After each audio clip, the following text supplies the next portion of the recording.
ବିଂଶ ଶତାବ୍ଦୀର ପ୍ରଥମ ଭାଗରେ ଓଡ଼ିଆ ଭାଷାର ବିକାଶ କରିଥିବା କେତେଜଣ ସାହିତ୍ୟିକଙ୍କ ନାମ ଲେଖ। କବିବର ରାଧାନାଥ ରାୟ, ଭକ୍ତ କବି ମଧୁସୂଦନ ରାଓ, କବି ସମ୍ରାଟ ଉପେନ୍ଦ୍ର ଭଞ୍ଜ, ଫକୀରମୋହନ ସେନାପତି, ଏଇମାନେ ତ ହେଉଛନ୍ତି ଆଉ। ତାପରେ ମଧୁସୂଦନ ରାଓ ଓ ଫକୀରମୋହନ ସେନାପତି କ'ଣ ରଚନା କରିଥିଲେ? ମଧୁସୂଦନ ରାଓ କ'ଣ ରଚନା କରିଥିଲେ? ମଧୁସୂଦନ ରାଓ ଛବିଳ ମଧୁ ବିଲେଇ ବର୍ଣ୍ଣବୋଧ। ଫକୀରମୋହନ ସେନାପତି ଓଡ଼ିଆ ସରଳ ବ୍ୟାକରଣ ରଚନା କରିଥିଲେ। ବ୍ୟାକରଣ ଗ୍ରନ୍ଥ କହିଲେ ଆମେ କ'ଣ ବୁଝୁ? ବ୍ୟାକରଣ ଅଧ୍ୟୟନ ଦ୍ୱାରା କ'ଣ ସୁବିଧା ହୁଏ? ବ୍ୟାକରଣ ଅଧ୍ୟୟନ ଦ୍ୱାରା ଭାଷା ପ୍ରକାଶ କରିବାର ସହଜ ପ୍ରାପ୍ତି ହୋଇଥାଏ। ବ୍ୟାକରଣ ଅଧ୍ୟୟନ ଦ୍ୱାରା ଆମେ ନିଜ ମାତୃଭାଷାକୁ ଜାଣିବା ସହଜ ହୋଇଥାଏ ଏବଂ ନିଜ ମାତୃଭାଷାକୁ ପ୍ରକାଶ କରିବାରେ ସହଜ ହୋଇଥାଏ। ଏବଂ ଦ୍ୱିତୀୟ ଯେଉଁଟା ସବୁଠାରୁ ଇମ୍ପୋର୍ଟାଣ୍ଟ ଜିନିଷ, ବ୍ୟାକରଣ ଅଧ୍ୟୟନ ଦ୍ୱାରା ଅନ୍ୟ ଭାଷାକୁ ମଧ୍ୟ ଶିଖିବାରେ ଜାଣିବାରେ ଆମର ପ୍ରୟାସ କମ୍ ହୋଇଥାଏ। ମାନେ ଆମେ କମ୍ ପ୍ରୟାସରେ ମଧ୍ୟ ଆମେ ଜାଣିପାରିଥାଉ ଯଦି ଆମେ ବ୍ୟାକରଣ ଅଧ୍ୟୟନ କରିଥିବା ତ। ଆଚ୍ଛା, ବ୍ୟାକରଣ ଗ୍ରନ୍ଥ କହିଲେ କ'ଣ ବୁଝୁ? ବ୍ୟାକରଣରେ ପୁରା ଗନ୍ଥି ହେଇଥିବ ଯେଉଁଟା ଆଉ ନାଇଁ ନା କି କେଜାଣି? ବ୍ୟାକରଣ ଗ୍ରନ୍ଥ ଥିବା ସୂତ୍ର ଗ୍ରନ୍ଥ ବ୍ୟାକରଣ ପାଇଁ କେଜାଣି ୟାର। ବ୍ୟାକରଣ ଗ୍ରନ୍ଥ ଏଇଟା କମେଣ୍ଟ ସେକ୍ସନରେ ଦେଖିବା। ଯିଏ ଏଇ ଭିଡ଼ିଓଟା ଦେଖିଛି ସିଏ ଯଦି ଲେଖିକି କହିଥାଏ ବ୍ୟାକରଣ ଗ୍ରନ୍ଥ କ'ଣ ବୁଝିଲା, କ'ଣ ବୁଝୁଛ ବୋଲିକିରି, ମୁଁ ତାକୁ ଗୋଟେ 5 ଟଙ୍କିଆ ଚକୋଲେଟ୍ ଦେବି। ଦେଖବା ବ୍ୟାକରଣ ଗ୍ରନ୍ଥ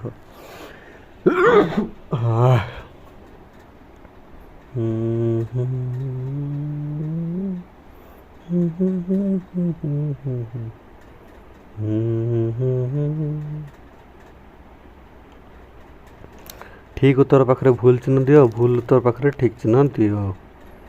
ସ୍ନେହ ପ୍ରକାଶ କଲେ ଓଠରେ ହସ ଥାଏ, ଆଖି ବନ୍ଦ ହୋଇଯାଏ। ଭାଇ ଦୁଇଟା ସାରା ତ ଠିକ୍ ଭଳିଆ ଲାଗୁଛି ମୋତେ ୟାର। ଆଖିରେ ଲୁହ ଆସିଯାଏ, ଏଟା ବି ତ ଠିକ୍ ଭଳିଆ ଲାଗୁଛି। ମୁଣ୍ଡ ହଲିଯାଏ, ଏଟା ବି ତ ଠିକ୍ ଲାଗୁଛି।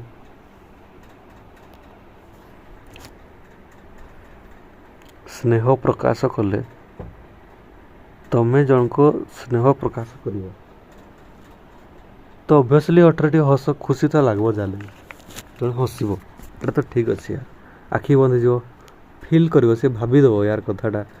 ଏଇଟା ଆକ୍ଚୁଆଲିରେ କାହିଁ ମୋତେ ଲାଗୁନାହିଁ ଠିକ୍ ଭଳିଆ, ବଟ୍ ଆଖି ବନ୍ଦ ହେଇଯିବ ଏଟା ଗୋଟେ ମାନେ ଦେଖତେ ଗଲେ ଏଟା ବି ଗୋଟେ ୱେରେ ଠିକ୍ ଅଛି, ବଟ୍ ଏଟା ଭୁଲ ଏଠି କୁହାଯିବ, ବଟ୍ ଏଟା ଆକ୍ଚୁଆଲି ଠିକ୍ ଅଛି। ଅଷ୍ଟମ ଶ୍ରେଣୀ ଦୃଷ୍ଟିରୁ ଦେଖିଲେ ଭୁଲ ଅଛି, ବାକି ରିଅଲିଷ୍ଟିକ୍ରେ ଦେଖିଲେ ଠିକ୍ ଅଛି। ସ୍ନେହ ପ୍ରକାଶ କରୁଛି ମାନେ ଆଖି ବନ୍ଦ ବି ହେଇଯାଏ, ବେଳେବେଳେ ଆଖିରେ ଲୁହ ବି ଆସିଯାଇଥାଏ ଏବଂ ମୁଣ୍ଡ ମଧ୍ୟ ହଲିଯାଇଥାଏ। ସବୁବେଳେ ଠିକ୍ ଅଛି, ବଟ୍ ଏଠି ଲେଖା ହେଇଛି ଏଇ ସ୍ନେହ ପ୍ରକାଶ କରିବା, ଏଇଟା ଆମର ଟପିକ୍ରେ ଅଛି ଏଇ କ୍ୱେଶ୍ଚନ୍ରେ, ଯେଉଁଟାକି ଆମେ ସ୍କିପ୍ କରିଯାଉ।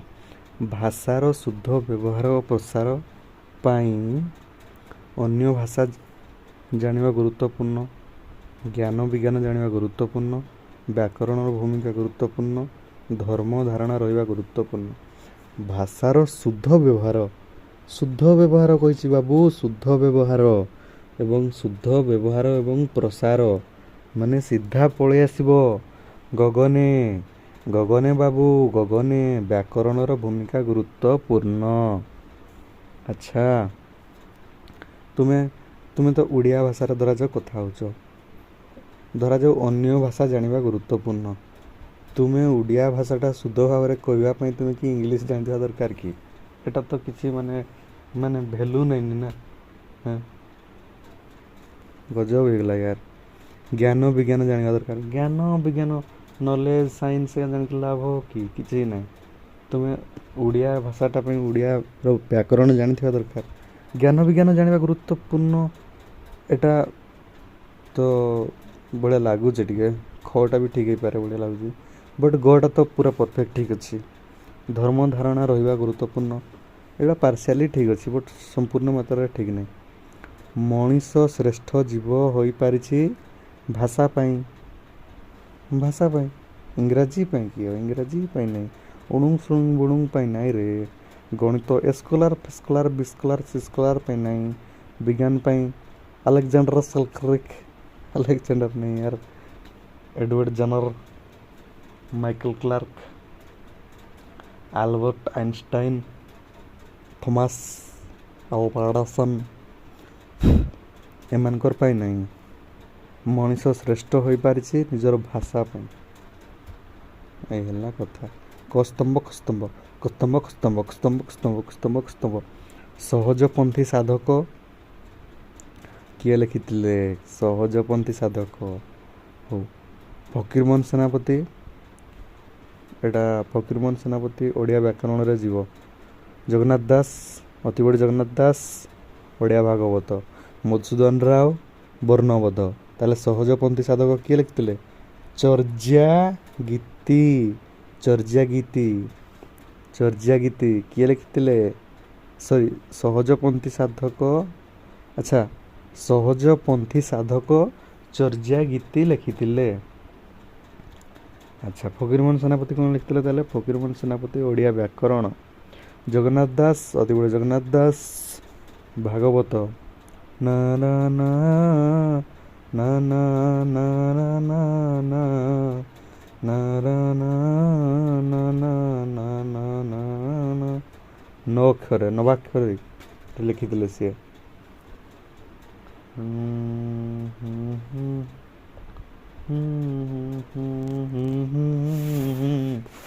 मधुसूदन राव कौन लिखिथिले? मधुसूदन राव, मधुसूदन राव, मधुसूदन राव, मधुसूदन राव लिखिथिले, मधुसूदन राव लिखिथिले छबिଳ मधु ବିଲେଇ ବର୍ଣ୍ଣବୋଧ। ବନ୍ଧନୀରୁ ଶବ୍ଦ ନେଇ ଶୂନ୍ୟସ୍ଥାନ ପୂରଣ କର। ଓଡ଼ିଆ ଲିପିର ଉପର ଭାଗ ଡ୍ୟାସ୍। ଓଡ଼ିଆ ଲିପିର ଉପର ଭାଗ କ'ଣ ରେ?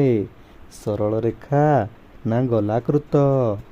ଦେଖିଲ, ଓଡ଼ିଆ ଲିପିର ଉପର ଭାଗ ଲେଖିଲା ବେଳେ ଶବ୍ଦମାନଙ୍କର ଯେଉଁ ଅକ୍ଷର ଲେଖାଯାଇଛି ସେହି ଅକ୍ଷର ଗୁଡ଼ିକର ଉପର ଭାଗ ଗୁଡ଼ିକ କିପରି ଅଛି? ଗଲାକୃତ ଅଛି ନା ନାହିଁ? ତାର ଉତ୍ତର କ'ଣ ହେବ ତାହେଲେ? 7 ନମ୍ବର କ ଗଲାକୃତ।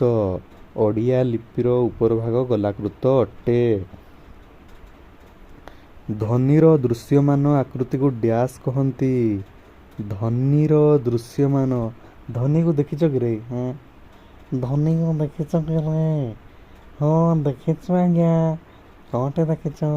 ଟିଭିରେ। ଆଉ କାହିଁ ଦେଖମୁ? ଟିଭିରେ ନାଇଁ ରେ। ଧ୍ୱନିର ଦୃଶ୍ୟମାନ ଆକୃତିକୁ କ'ଣ କହନ୍ତି? ଲିପି। ଲିପି କୁହନ୍ତି ରେ, ଲିପି କୁହନ୍ତି। ବର୍ଣ୍ଣ ଏହା ତ ଦୁଇଟା ସାରା ସମାନ ଭଳିଆ ଲାଗୁଛି ବଟ୍ ଏଟା ଲିପି ହେବ। ଶାସ୍ତ୍ରୀୟ ମାନ୍ୟତା ଲାଭ କରିବାରେ ଓଡ଼ିଆ ଭାଷାର ସ୍ଥାନ କେତେ? ଦେଖିଲ, ଏଇଟା କ୍ୱେଶ୍ଚନ୍ ସବୁବେଳେ OTTରେ ପ୍ରାୟ ଟାଇମ୍ରେ ପଳେଇ ଆସେ। ଆଉ ଆମର ଜୁନିୟର ଟିଚର ସ୍କେମାଟିକ୍ରେ ବି ମାନେ ପଳେଇ ଆସିବାର ଚାନ୍ସେସ୍ ବହୁତ ରହୁଛି, 90%। ମାନେ କ୍ୱେଶ୍ଚନ୍ଟା ସାଧାରଣତଃ ଫାଷ୍ଟ ଅଧ୍ୟାୟଟା ନା, ଏଥିରେ କିଛି ସେମିତି ନାହିଁ ବୋଲିକି ପ୍ରାୟ ପିଲା ସ୍କିପ୍ କରିଦିଅନ୍ତି। ବଟ୍ ଏଇଟା ଇମ୍ପୋର୍ଟାଣ୍ଟ କ୍ୱେଶ୍ଚନ୍ ଯେଉଁଟା ଆମର ସେଇ ଯେଉଁ 2000 ବର୍ଷ ପୂର୍ବରୁ ଆମର ଓଡ଼ିଆ ଭାଷାକୁ ମାନେ ଗୋଟେ ଭାଷାଟା ରହିଆସିଛି ବୋଲିକି ଆମର ଯେଉଁ କାବ୍ୟ ରଚକମାନେ ସେମାନେ ଯେଉଁ ଯୁକ୍ତି ସ୍ୱୀକାର କରିଛନ୍ତି ସେଇଟା ଗୋଟେ କ୍ୱେଶ୍ଚନ୍ ଆସିପାରେ। ଏବଂ ସେଇ ଯେଉଁ ଆମର ପଞ୍ଚଦଶ ଶତାବ୍ଦୀ ହେଉ କି ମାନେ ଆମର ଊନବିଂଶ ଶତାବ୍ଦୀର ଶେଷ ଭାଗ ଏବଂ ବିଂଶ ଶତାବ୍ଦୀର ପ୍ରଥମ ଭାଗରେ କେଉଁ ସବୁ କବିମାନେ କ'ଣ ରଚନା କରିଥିଲେ, ଏଇସବୁ ଜିନିଷ ଯେଉଁ କୁହାହେଇଛି ସେଇସବୁ ଜିନିଷ ମଧ୍ୟରେ କ୍ୱେଶ୍ଚନ୍ ଆସିଥାଏ। ଏବଂ ଏଇଟା ଯେଉଁଟା ଶାସ୍ତ୍ରୀୟ, ଭାରତ ସରକାର ଶାସ୍ତ୍ରୀୟ ମାନ୍ୟତା ଯେଉଁ ଦେଇଛନ୍ତି ସେଥିରେ ଓଡ଼ିଆ ଭାଷାର ସ୍ଥାନ କେତେ ନମ୍ବର ସିରିଏଲରେ ଅଛି? 6 ନମ୍ବର ସିରିଏଲରେ, ଷଷ୍ଠ। 7 ନମ୍ବର ଘ ଭାଷାର ନିଜସ୍ୱ ନିୟମକୁ ଡ୍ୟାସ୍ କହନ୍ତି। ଭାଷାର ନିଜସ୍ୱ ନିୟମକୁ ବ୍ୟାକରଣ। ଅଭିଧାନ ମାନେ ଡିକ୍ସନାରୀରେ ବାବୁ, ଡିକ୍ସନାରୀ। ଡିକ୍ସନାରୀଟା ଏଠି ହେବ ନାହିଁ। ଭାଷାର ନିଜସ୍ୱ ନିୟମକୁ ବ୍ୟାକରଣ କହନ୍ତି। ତାପରେ ନାଟ୍ୟ ଶାସ୍ତ୍ର ଡ୍ୟାସ୍ ରଚନା କରିଥିଲେ। ନାଟ୍ୟ ଶାସ୍ତ୍ର କିଏ ରଚନା କରିଥିଲେ? ଭରତ ମୁନି ନା ସାରଳା ଦାସ? ଏଇଟା ମୋତେ ଭରତ ମୁନି ଭଳିଆ ଲାଗୁଛି, ବଟ୍ ଦେଖିବା ଏବେ। ଆଚ୍ଛା, ନାଟ୍ୟ ଶାସ୍ତ୍ର କିଏ ରଚନା କରିଥିଲେ? ଲାଗୁଛି ଲାଗୁଛି ଲାଗୁ, ଲାଗୁଛି ଲାଗୁଛି ଲାଗୁ, ଲାଗୁଛି ଲାଗୁଛି ଲାଗୁ, ଲାଗୁଛି ଲାଗୁଛି ଭରତ ମୁନି। ନାଟ୍ୟ ଶାସ୍ତ୍ର କିଏ ରଚନା କରିଥିଲେ? ନାଟ୍ୟ ଶାସ୍ତ୍ର କିଏ ରଚନା କରିଥିଲେ? ନାଟ୍ୟ ଶାସ୍ତ୍ର କିଏ ରଚନା କରିଥିଲେ? ନାଟ୍ୟ ଶାସ୍ତ୍ର କିଏ ରଚନା କଲେ? ନିଦ ଲାଗିଲାଣି, ନିଦ ଲାଗିଲାଣି, ନିଦ ଲାଗିଲାଣି, ନିଦ ଲାଗିଲାଣି, ନିଦରେ ନିଦରେ କାହିଁ ତୁ ଆସୁଛ? ନିଦରେ ନିଦ, ନିଦରେ ନିଦରେ ନିଦ, ନିଦ ନିଦ ନିଦରେ ନିଦରେ ନିଦ।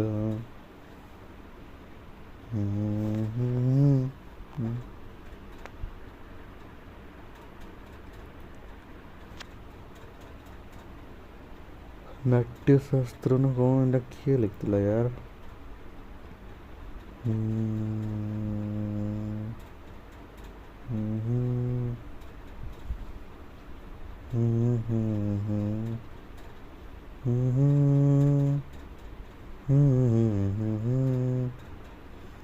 ଭରତ ମୁନିଙ୍କ ରଚିତ ନାଟ୍ୟ ଶାସ୍ତ୍ର। ଭରତ ମୁନିଙ୍କ ରଚିତ ନାଟ୍ୟ ଶାସ୍ତ୍ର। ଅନ୍ୟାନ୍ୟ ପ୍ରାଚୀନ ଗ୍ରନ୍ଥ ନାଟ୍ୟ ଶାସ୍ତ୍ର। ନାଟ୍ୟ ଶାସ୍ତ୍ର କିଏ ତ ରଚନା କରିଥିଲେ? ସିଏ ଆଉ କେହି ନୁହେଁ ତ, ସିଏ ଭରତ ମୁନି। ଭରତ ମୁନି ହିଁ ରଚନା କରିଥିଲେ ନାଟ୍ୟ ଶାସ୍ତ୍ର। ଆଚ୍ଛା, ତ କେମିତି ଲାଗିଲା ଫ୍ରେଣ୍ଡସ୍ କ୍ଲାସ୍? କମେଣ୍ଟ କରିକି ଜଣାଇବେ।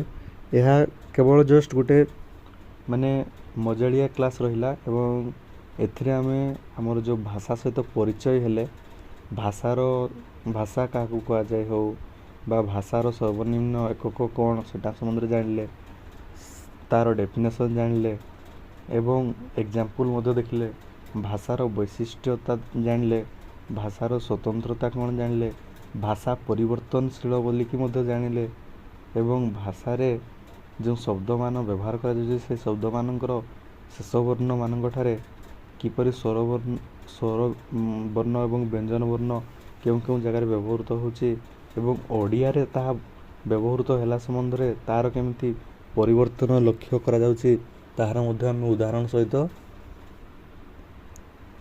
ପାଠକୁ ପଠନ କଲେ ଏବଂ ଅଭ୍ୟାସ କାର୍ଯ୍ୟ ମଧ୍ୟ ସମାପନ କଲେ।